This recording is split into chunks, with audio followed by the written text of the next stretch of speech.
पिला माने तमान तो भारी सुंदर भाव तुम क्लास को आस समस्ते साहित्य बही आनछ कि नहीं? हाँ अच्छा हो ठीक अच्छे तमे जेहेतु तुम सब चतुर्थ श्रेणी आज साहित्य बही तुम पुणी प्रथम पीरियड रे अच्छी नहीं कि ये प्रथम पीरियड रे गोटे सुंदर पद्यटी अच्छी जानिच से पद्य को किए लिखिं पद्यर ना हूँ टिकी टिकी आउ ये साहित्य बही जो पद्य टिकी टिकी ताको पंडित गोदावरी मिश्र लिखिं माने कवि होउचंती पंडित गोदावरी मिश्र। ताले आस से कविताटा को बा पद्यटा को सुनिबा एवं परवर्ती समय मु तुम मन को गोटी गोटी कर सब बुझेदेवी ठीक अच्छे आस शुणा पद्य टिके आगुरी तुमको कहूली कि नहीं तुम साहित्य बही प्रथम अच्छी यही टिकी टिकी पद्यटी ये टिकी टिकी पद्य तुम मन को टिके आगुरी कहूली टिकी टिकी पद्यर कवि होउचंती पंडित गोदावरी मिश्र। ये पंडित गोदावरी मिश्र गोटे सुंदर छवि अच्छी देखुच कि नहीं? ताहले आस ये टिकी टिकी पद्यटी को पढ़िबा आ बुझिबा भी मु तुमको सुंदर भाव में बुझेदेवी ठीक अच्छे। अच्छा एबे सुनो टिकी टिकी टोपा पानी रे गढ़ा होइछि सिंधु कौन कहली टिकी टिकी टोपा पानी रे गढ़ा होइछि सिंधु यार अर्थ होउछि टिकी टिकी टोपा पानी रे बा बुंदाई बुंदाई पानी रे सिंधु सिंधुर अर्थ कौन कहले पिला माने? हाँ तुम ठीक जानच सिंधुर अर्थ होउछि समुद्र। अच्छा टिकी टिकी टोपा पानी रे गढ़ा होइछि सिंधु यार अर्थ होउछि बुंदाई बुंदाई पानी रे बा टिके टिके पानी मिसिकी समुद्र तैयारी होइछि बा सिंधु तैयारी होइछि। एठी तळे गोटे सुंदर चित्रटे देखि पाछे कि नहीं? ये होउछि समुद्रर गोटे किछि अंश समुद्रर किछि अंशर चित्र ठीक अछि। एबे हम द्वितीय पद को जिबा दिसु नाही सिना आखि की तार असंख्य बिंदु ता माने समुद्रर आकार बा जो सिंधुर आकार एते बड़ जे से बुंदाई बुंदाई हेई थाई पारे किंतु आम आखि की सिना देखा जाउ नहीं किंतु असंख्य बिंदु मिसिकी से सिंधु बा समुद्र हेइछि ठीक अछि। आमे आगो को आउ टिके जिबा टिकी टिकी धूली कणिका मिसी होइछि धरा पहाड़ पड़िया नगर सबु धूली रे गढ़ा यार अर्थ कौन ना टिके टिके धूली कणिका आमे आमे आमे घरे आम घर बाहर आमे जोठी आम बाबा मामा के सहित आम जो बाहर को जाउचंती बा हाट बाजार जाउचंती आमे जो निश्वास प्रश्वास नउचंती ये सबुआडे कौन अछि ना टिके टिके धूली कणिका रहिछि। ये धूली कणिका बा ए जो धूली कणिका सब मिसिकी कौन होइछि ना आम पृथ्वी पृष्ठ सेथिरे गढ़ा होइछि बा तैयारी होइछि बुझी पारलो। तापरे कौन कहूछि ना पहाड़ पड़िया नगर सबु धूली रे गढ़ा ये पहाड़ कथा कुहा जाऊ पड़िया कथा कुह नगर बा सहर कथा कुह ये सबु से धूली रे बा धूली कणिका रे ही तैयारी होइछि बुझी पारलो।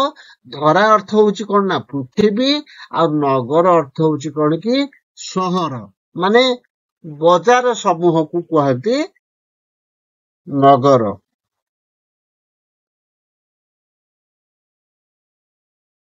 एबे आउ गोटे पद देखिबा गोटी गोटी केते गछरे परा तियारी बन एते लोक हित साधुची एते बांटुछि धन पिला माने ଆମେ ଏଇ ଟିକି ଟିକି କଥାରୁ ଗୋଟେ କଥା ଜାଣୁଛନ୍ତି, ଗୋଟିଏ ଗୋଟିଏ ଜିନିଷ ମିଶି ବା ଗୋଟିଏ ଗୋଟିଏ କଥାକୁ ନେଇକି କେତେ ବଡ ରୂପ ଆମେ ଦେଇପାରୁଛନ୍ତି। ଠିକ ସେମିତି ଗୋଟି ଗୋଟି କେତେ ଗଛରେ ପରା ତିଆରି ବନ। ବନ ବନ ଅର୍ଥ କଣ କହିଲେ ପିଲାମାନେ? ନା ଜଙ୍ଗଲ। କଣ ଜଙ୍ଗଲ? ନା ଜଙ୍ଗଲରେ ସାଧାରଣତଃ ଆମେ କଣ ଦେଖିଥାଉ? ଜଙ୍ଗଲରେ ଗୋଟିଏ ଗୋଟିଏ ଗଛ ବା ଗଛ ମାନଙ୍କର ସମାହାର, ଏକାଧିକ ଗଛ, ବହୁତ ସାରା ଗଛ ତମ ମାନେ ଦେଖିବାକୁ ପାଇବ। ମାନେ ଗୋଟିଏ ଗୋଟିଏ ଗଛ ମିଶିକି ବନ ହେଇଛି। ବନ ଅର୍ଥ କଣ? ନା ଜଙ୍ଗଲ। ବୁଝିପାରିଲ? ହଁ। ତାପରେ କଣ କହୁଛି? ନା ଏତେ ଲୋକ ହିତ ସାଧୁଛି, ଏତେ ବାଣ୍ଟୁଛି ଧନ। ୟାର ଅର୍ଥ କଣ?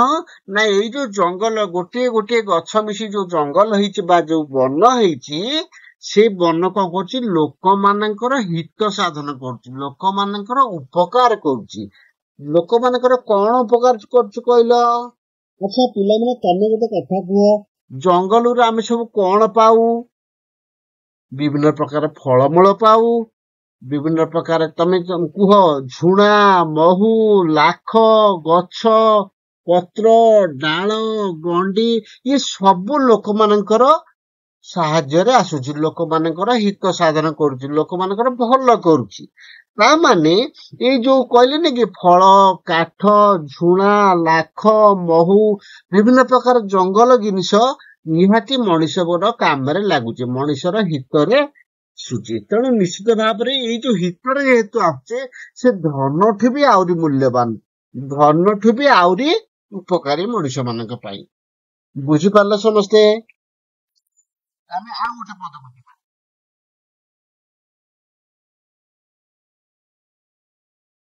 ଆଚ୍ଛା ହଉ, ଠିକ ଅଛି।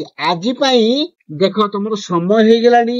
ଆଜି ପାଇଁ ଆମେ ଏତିକି ପଦ୍ୟ ଆଉ ଆକୁ ତମେ ବୁଝିଲ। ଏବେ ଗୋଟେ କଥା କୁହ, କେତେଟା ଛୋଟିଆ କଥା ପଚାରି ମତେ କହିବ। ଆଚ୍ଛା କହିଲେ ଦେଖି,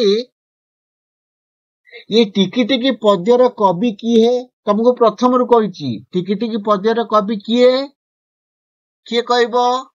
ଓ ତମେ ହାତ ଟେକିଛ। ଆଚ୍ଛା ତମେ କହିଲ।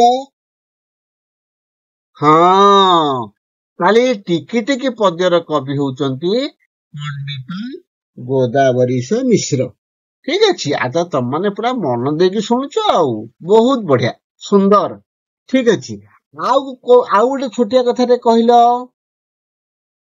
ସିନ୍ଧୁର ଅର୍ଥ କଣ? ବା ସିନ୍ଧୁ କଣ? ଏବେ ଟିକେ ଆଗରୁ କହୁଥିଲି, ଯେତେବେଳେ ଟିକି ଟିକି କଥା ଆରମ୍ଭ କଲେ, ଟିକି ଟିକି ପଦ୍ୟ ଆରମ୍ଭ କଲେ, ଟିକେ ଆଗରୁ କହୁଥିଲି ତମ ମାନଙ୍କୁ। ହଁ, ସିନ୍ଧୁର ଅର୍ଥ ହଉଛି ସମୁଦ୍ର। ବହୁତ ବଢିଆ, ବହୁତ ବଢିଆ। ତମେ ସମସ୍ତେ ବଢିଆ ସେ ବୁଝିଛ। ଆଚ୍ଛା, ଆଉ ଗୋଟାକୁ ଯିବା। ଏବେ ଏଇ ଯୋଉ ବନ କଥା କହୁଥିଲି, ଯେ ଗୋଟିଏ ଗୋଟିଏ ଗଛ ମିଶିକି ବନ ହେଇଥାନ୍ତି, ଆଉ ବିଭିନ୍ନ ପ୍ରକାର ଧନ ସେ ଦେଇଥାଏ ଲୋକମାନଙ୍କୁ, ବା ଲୋକମାନଙ୍କର ହିତରେ ଆସିଥାଏ। ବା କେମିତି ଭାବରେ ଲୋକମାନଙ୍କର ଉପକାରରେ ଆସିଥାଏ କହିଲ? ତମେ କହିବ? ଆଚ୍ଛା କୁହ କୁହ କୁହ। ହଁ, ତାହେଲେ ବିଭିନ୍ନ ପ୍ରକାର ଫଳ, କାଠ, ଝୁଣା, ମହୁ, ଲାଖ, ଗୁଡ। ବହୁତ ବଢିଆ, ସୁନ୍ଦର ଭାବରେ ତମେ ଶୁଣିଛ, ଭଲ ପିଲା ଗୁଡାକ। ଆଉ ଆଚ୍ଛା ଠିକ ଅଛି।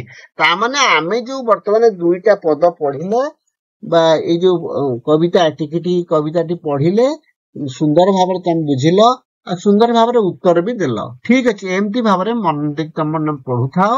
ଆମେ ୟାର ପରବର୍ତ୍ତୀ ପିରିୟଡରେ ଆଉ କିଛି ଏଇ ସମ୍ପର୍କରେ ଆଲୋଚନା କରିବା। ଠିକ ଅଛି ପିଲାମାନେ, ଠିକ ଅଛି।